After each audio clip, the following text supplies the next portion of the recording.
¿Los tienen ustedes? Y el alumno va y dice, profe, mire, ese pelado está matando allá y el profesor no hace nada. Hay algo que falla ahí terriblemente y tendríamos que trabajar sobre eso. Altísimo apoyo hasta allá, chocholea, quiere, abraza, protege, estimula, pero no exige mucho. Algunos le llaman, esto es un irrespeto, pero lo utilizan así, profesor madre, en sentido peyorativo, permisivo, que deja hacer también lo que quieren los pelados. No es así. Y entonces tenemos otro. Si tú llegas a esta línea por aquí, en donde se encuentra el altísimo control con el altísimo apoyo, ¿qué es lo que tú puedes tener?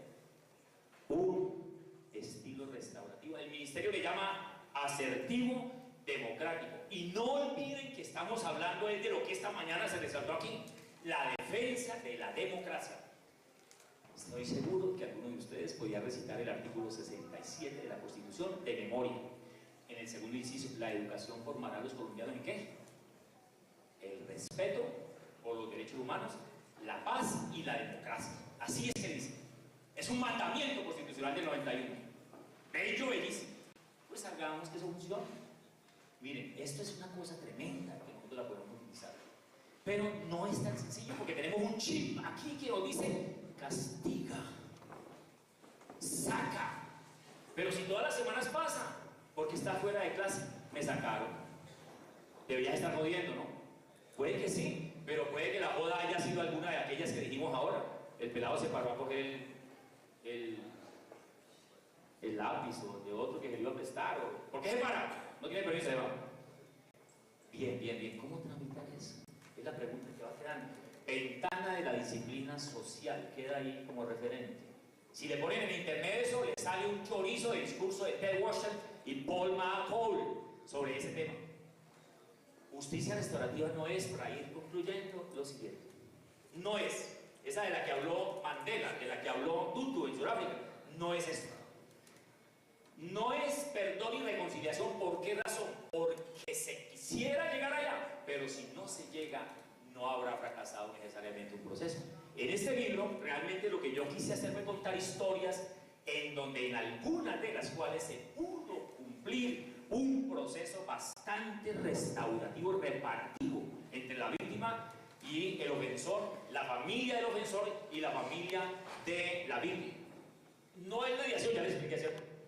No es un programa para evitar la reincidencia, pero las pruebas históricas, las evidencias muestran que en Nueva Zelanda, Australia, donde se aplicaron esos procesos a la justicia juvenil, los niveles de reincidencia delictual bajaron notablemente, mientras que en el sistema tradicional, no solamente para jóvenes, sino para todos, ustedes saben el valor de la cárcel, ¿cierto?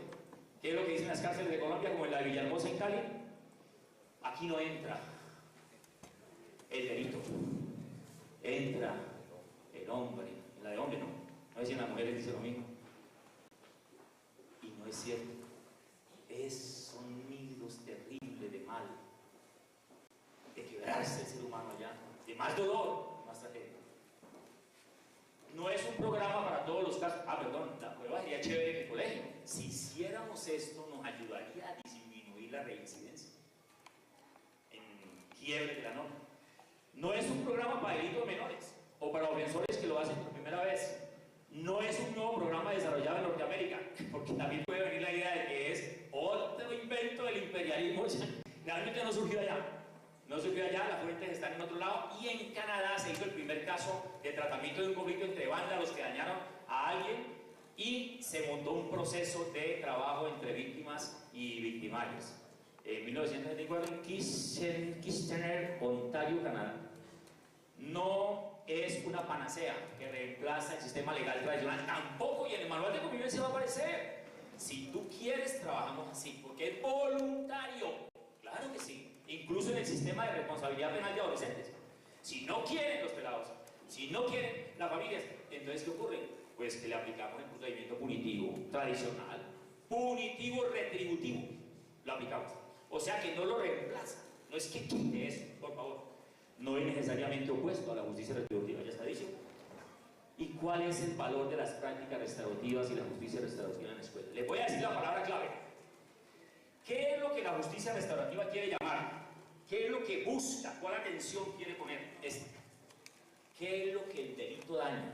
¿Delito en general o las transgresiones de nuestros estudiantes? ¿Qué es lo que se daña normalmente? Las relaciones. La relación entre personas. Llámese estudiante y estudiante, llámese estudiante maestro, llámese compañero. Perdón, ¿se puede aplicar eso entre maestros también? Y si un maestro llega tarde a la hora, ¿se puede hacer práctica restaurativa? ¿O le vamos haciendo el memo? El memo es el castigador. La práctica restaurativa es el diálogo restaurativo y el compromiso firmado de ese acuerdo entre dos que se quieren, que quieren mejorarlo todo. Ahí veremos qué pasa. ¿Hasta cuándo estarían ustedes dispuestos a hacer acuerdos? ¿Cuántas veces se puede perdonar?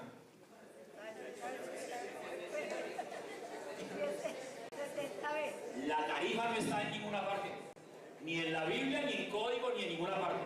Las comunidades construyen lo que quieran. Los aspectos relacionales de la reconciliación como principal componente de construcción de la paz. ¿Saben quién es Jean-Paul Delac? Otro de los grandes violentólogos del mundo, que ha participado en cuanto proceso de paz hubo en el planeta, allá en África, aquí en Centroamérica, aquí en Colombia, y ha conocido de cerca las víctimas y los victimarios, el dolor, el sufrimiento y la alegría. Y él dice algo así como esto: las palabras, no, la palabra tiene magia.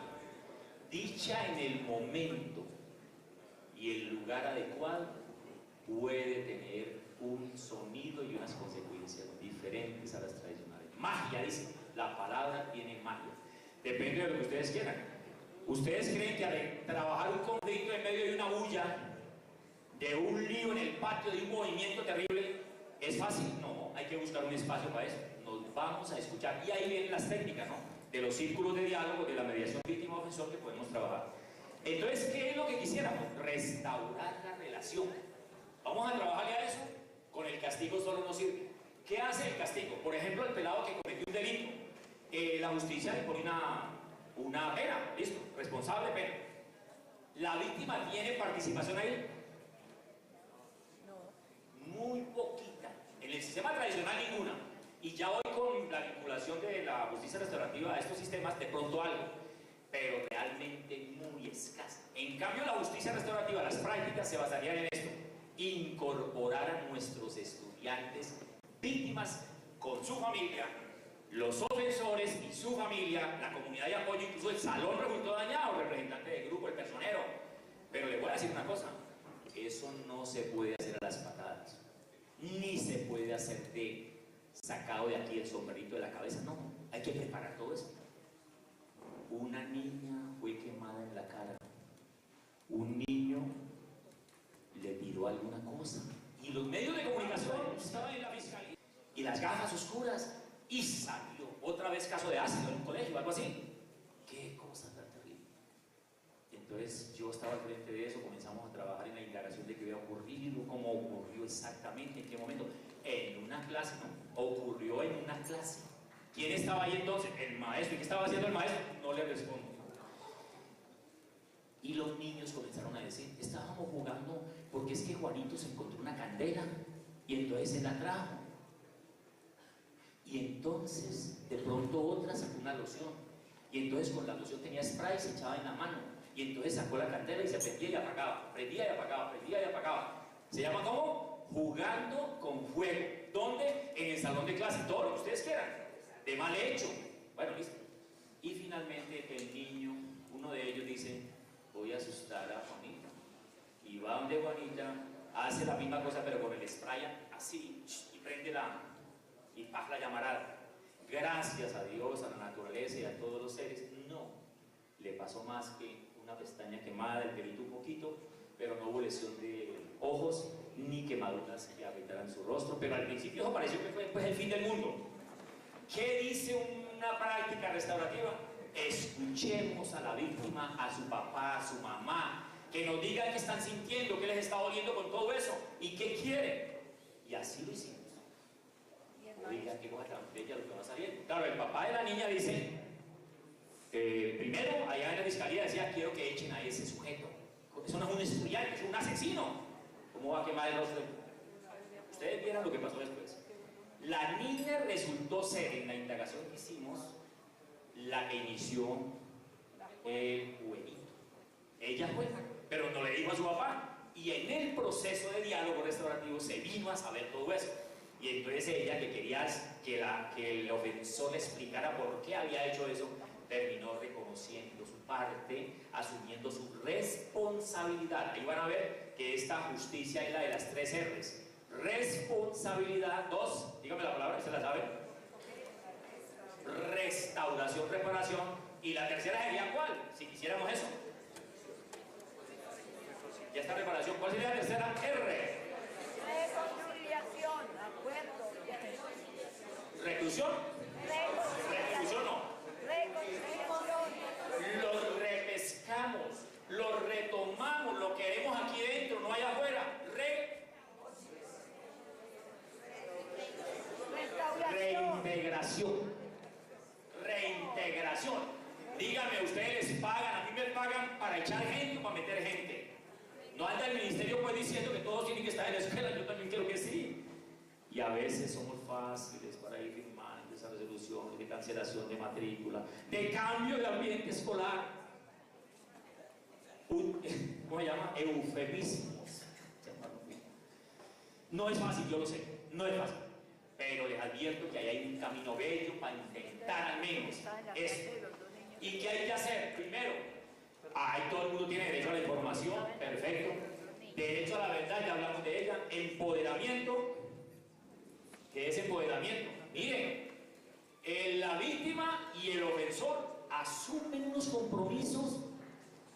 ¿Saben? Hay un autor que se llama Nils Christie. En el ILS, Nils Christie, noruego. Y hay un libro que se llama de él Una cantidad sensata de delito. Entre otras cosas comienza a preguntarse qué es delito y qué no lo es. Por ejemplo, dice esto ahí: si un hijo suyo se roba las platitas de la mamá, ¿es un delito eso o no? Si un hermano le rompe la ñata al otro, ¿eso podría ser lesiones personales, un delito o no? Es interesante la reflexión. Y entonces, ¿usted cómo actúa, papá o mamá? ¿Usted va a denunciar a su hijo a la fiscalía? Normalmente no. Y Nils Christie de Noruega dice no. ¿Y por qué papá o mamá no hacen eso? Porque ellos conocen a sus hijos y saben que metieron los guayos, saben que se equivocaron y saben que pueden cambiar de actitud. Ahora pongamos el caso acá. Si un pelado suyo del colegio se roba un celular, ¿usted va y lo denuncia a la fiscalía? Sí, porque la ley le dijo eso. El decreto 1965 en las situaciones tipo 3 le dice que si hay delito, situación tipo 3, usted llame a la policía, porque se puso gordo, y yo le voy a decir, perdón, no voy a ser muy cuidadoso en lo que voy a decir porque alguien me podría procesar también. Lo que voy a decir es, no necesariamente. El caso de la cara lo trabajamos con las dos familias.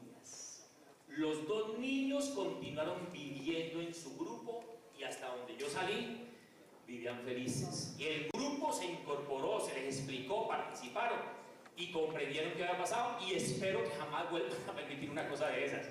Y las familias se contribuyeron, la una pagó el buzo que se quemó, la familia del ofensor se comprometió con alguna terapia, esto y lo otro, y terminaron relativamente cerca.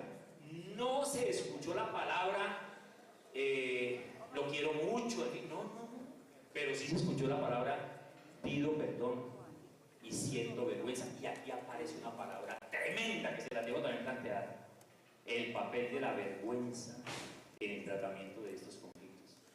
Según el autor John Braithwaite, con B larga, Braithwaite, australiano él. Sí, el libro es El delito, la vergüenza y la reintegración. Vamos a poner un caso sencillo aquí, pero hay unas cosas lindas sobre todo eso para trabajar. Un niño se robó unos lapiceros. La maestra está en clase, la psicóloga está ayudando ahí en una charla y todo, y me dice, no hay forma de trabajar allá, no se puede trabajar. Mire lo que yo voy. Dos posibilidades. ¿Quiénes hicieron eso? Entonces los sapos intervienen. Esto no es de sapos. Acuérdense que esto es de verdad. No de sapos. Él fue, no. Aquí el secreto está en que pueda aparecer alguien que diga, yo fui, yo reconozco. Pero si levanta la mano, ¿para qué será? ¿Para que lo echemos? ¿Para que le pillemos 3 días o 10 días, como me encontré en un colegio un día? Un pelado suspendido 10 días. ¿Y qué diferencia hay entre suspender un día o 10 días, por favor? Tendría razón el profesor Páez con todo lo que dijo sobre las cosas, por favor. Entonces, la vergüenza, le voy a dejar esta clave nomás. ¿Qué es lo que hace? La pregunta negativa es esta: ¿por qué los criminales hacen lo incorrecto? La pregunta en positivo, dice Braithwaite, es esta: ¿por qué normalmente la gente hace lo correcto? ¿Y saben la respuesta? Pues porque normalmente tememos a la reacción de las personas que nosotros apreciamos o queremos. Y ahí entra una cosa que se llama la brújula de la vergüenza. La brújula de la vergüenza, cómo va pasando de un lado a otro. Y en algún caso, un pelado que se siente avergonzado reacciona contra sí mismo. Consume drogas, por ejemplo, se raya sus brazos, o la emprende contra otros. Entonces valdría la pena que nosotros pudiésemos trabajar también ese elemento. Y la última era la restitución, ¿no? La restitución en los procesos de paz en Colombia o en cualquier parte del mundo.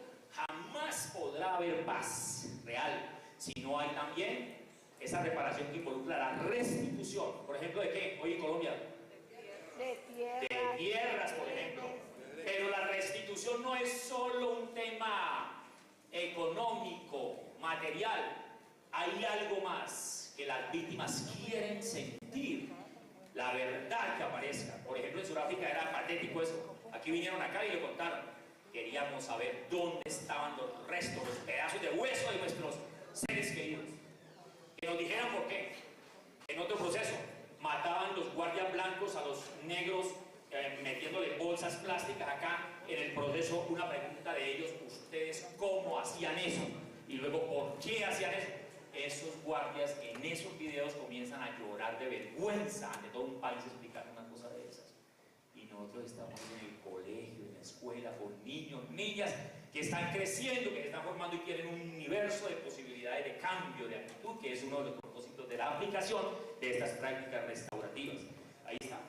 Responsabilidad. Eso sí, si el pelado o la niña que realizó una ofensa no asume su responsabilidad, el camino no podrá funcionar. Se pueden intentar prácticas restaurativas, pero no habrá acuerdos restaurativos. No los va a haber porque no hay reconocimiento de responsabilidad. ¿Qué pasó en Colombia con la ley 905, la de 2005 con los paramilitares? La reintegración de los paramilitares. ¿Hubo verdad, justicia y reparación? Pues casi todo el mundo coincide hoy en que no hubo eso, y así no es la cosa.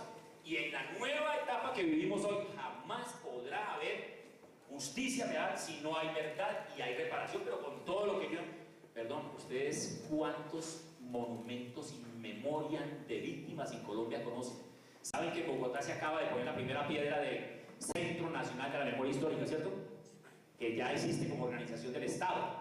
Tenemos víctimas y tenemos memoria. ¿Alguien conoce un centro de esos in memoria? Medellín. Trujillo Valle. En el Valle, creo que es el primero en Colombia de esos. ¿Para qué un monumento a las víctimas? ¿Por qué regodearse con el dolor? ¿Cuál es la respuesta? Es que no se puede olvidar. No es perdón y olvido, es no olvidar. ¿Para qué? Para que no se puedan repetir. Y un compromiso de los pelados que están en un proceso restaurativo, ¿cuál es? Compromiso de no repetición. Entonces, cuiden esa palabra arriba: relaciones interpersonales. Y acá esta frase. Esta palabra que está abajo, Ubuntu, la utilizaron mucho los africanos, Desmond Tutu, Mandela. Un sentimiento de que hacemos parte de la humanidad y que hay que tratar al otro con ese respeto de ser humano. Nuestros niños y niñas, nuestros adolescentes, por ejemplo. En conclusión, ¿cuáles son los principios generales de esa justicia restaurativa? Centrarse en los daños y en las consecuencias derivadas de ellos. Entonces vamos a preguntar por el celular dañado, por el celular robado. ¿Cuál es la pregunta número 1? ¿Quién se lo robó? ¿O cómo hacemos para que aparezca el celular? Si yo pregunto, ¿quién se robó el berraco celular? Y mando el mensaje de castigo, de punición, ahí tengo un destino. El otro es, hay una víctima sufriendo, ahí estaban todos sus datos, no puede llamar, está llorando. Vamos a hacer lo posible para devolverle ese celular. Y al día siguiente apareció el celular y se lo entregaron a ella, a la víctima. ¿Qué hace usted?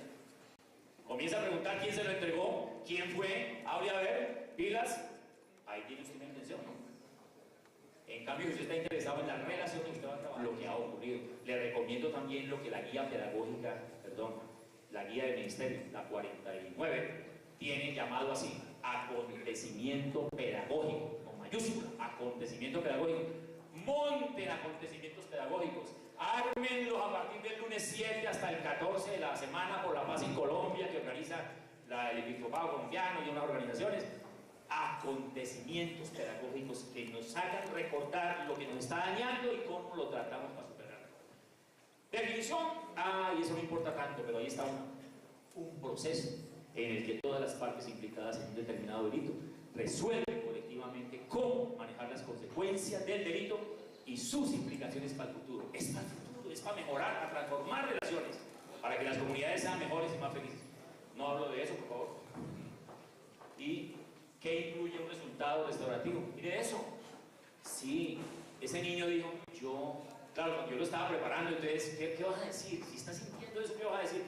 Pues yo tengo mucha pena. Esa palabra pena es una cosa tremenda. Y que él lo vaya a decir allá. Pero ojo con el escamiento, ¿no? Braithwaite dice, la vergüenza reintegrativa, no el escarnio, no la vergüenza humillativa, excluyente, estigmatizadora, no, es otra cosa ahí. Perdón, si acaso se puede. En una de las historias dice un muchacho en medio de ese círculo de diálogo que se armó restaurativo, yo quiero presentarte excusas, pedirte perdón por lo que hice, yo sé que me porté muy mal, y le tira la mano a la niña delante de ese grupo que está ahí reunido conmigo como mediador, facilitador, y la niña llega y le dice, yo aprecio lo que estás diciendo, pero no estoy en condiciones de darte la mano todavía. Pesaré de su corazón. Entonces eso no es para forzar las cosas. ¿Se acuerdan del maestro que le dice a los dos peladitos, ya dense la mano sin de pelear? Así no es. Así no es.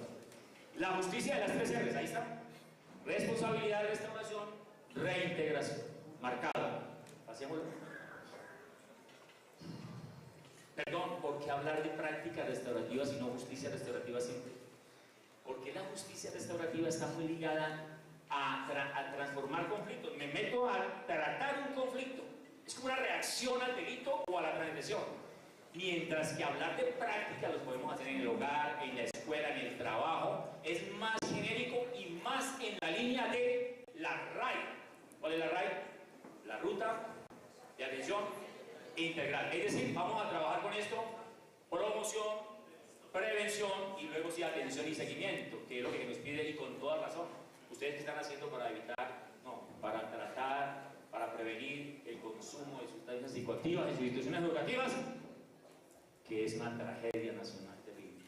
Y este viejito, lindo, yo creo que hasta me enamoré de este hombre, es esa risa que él contagiaba, y por doquier hablando de esto, Desmond Tutu, arzobispo anglicano, que ayudó tanto a ese pueblo a salir de esa situación de África. La justicia restaurativa no tiene que ver con la venganza o el castigo, sino con el establecimiento de puentes, la reconstrucción de desequilibrios y la restauración de relaciones resquebrajadas en un esfuerzo por rehabilitar tanto a las víctimas como a los agresores. Mire usted, al ofensor lo tengo en cuenta, no lo voy a marginar, lo voy a tratar de reintegrar a la comunidad. Lo dice nuestro arzobispo de Monte. Y simplemente les dejo un mensaje. Esto es tomado de la Ley de Infancia y Adolescencia. En ella las medidas correctivas deben ser pedagógicas, reparativas y protectoras. Si allá es así, nosotros, ¿por qué no podemos trabajar en nuestros manuales de convivencia con todo eso? Si ven ustedes que el manual de convivencia no es cuestión de coger la ley y meterla ahí, no, hay algo más profundo circulando por ahí. Y yo los he invitado hoy, los he incitado solamente para que se abalancen a navegar en todo eso y con sus colegas y compañeros en sus comunidades trabajen en esa línea. Ahí está la finalidad de las acciones resaltadas: protectora, educativa, restaurativa. Y la ley 1620 lo repite una y otra vez.